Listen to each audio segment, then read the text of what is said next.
That's right, Luke. Even though you didn't see us last week, all of your favorite sports were still here. Now, whether you watched the games or not, the action was unmatched. Let's take a look at some of the top 5 best plays of the week.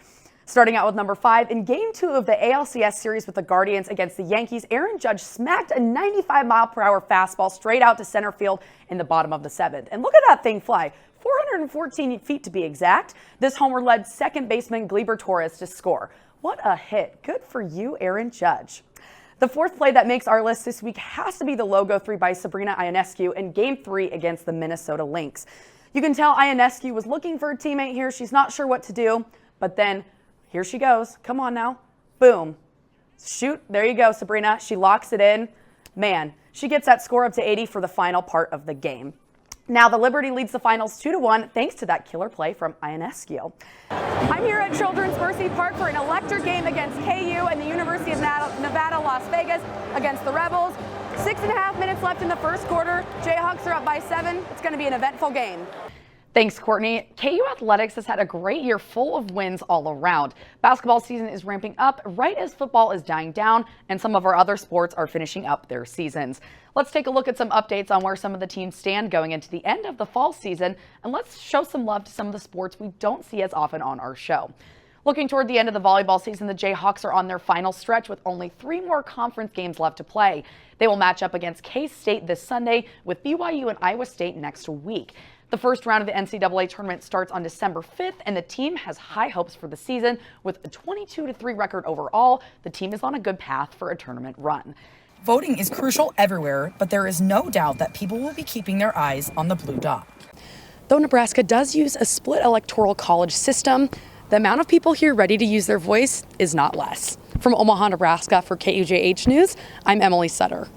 When you have Tate McMillan's go for 300 yards and 3 touchdowns against Northern Arizona, this is a totally different animal in Utah.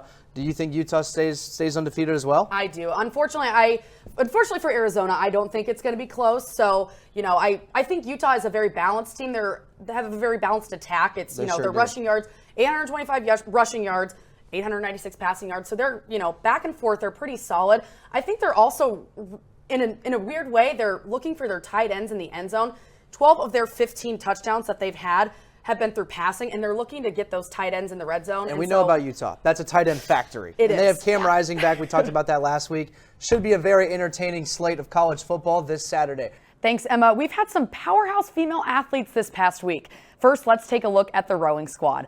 The women's rowers traveled all the way to Cambridge, Massachusetts to compete in the Head of the Charles Regatta, and boy, did they sweep. The Club 4, one of 2 Kansas boats entered in the world's largest 3-day regatta, took home a first-place finish in a race with over 50 boats.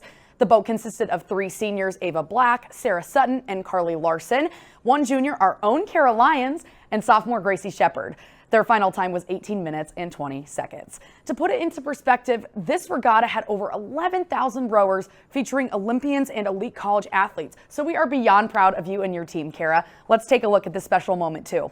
The Jayhawks played a solid game, but the Tigers just kept on adding runs to the board.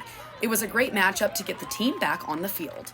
You can catch the Jayhawks back in action this Wednesday, October 9th at 5:30 here at Arocha Ballpark. For KUJH Sports, I'm Emily Sutter.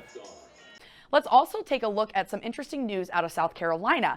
Freshman edge rusher for the Gamecocks, Dylan Stewart, might be in the works of securing a 7-figure NIL deal to keep him in the program.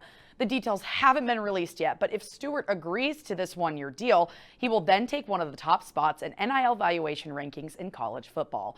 Another interesting deal coming out of Miami is quarterback Cam Ward signing a deal with Giorgio Armani Beauty, helping the brand advertise its Acqua di Gio perfume. Ward also recently added Adidas to the list of his brand deals, along with Bose headphones. Well, there you have it. It seems to be an overarching majority of people thinking that the Kansas City Chiefs are going to win the Super Bowl, as you would expect, in an area that is super close to Kansas City. But, like I thought earlier, there are some people who do still want the Eagles to win.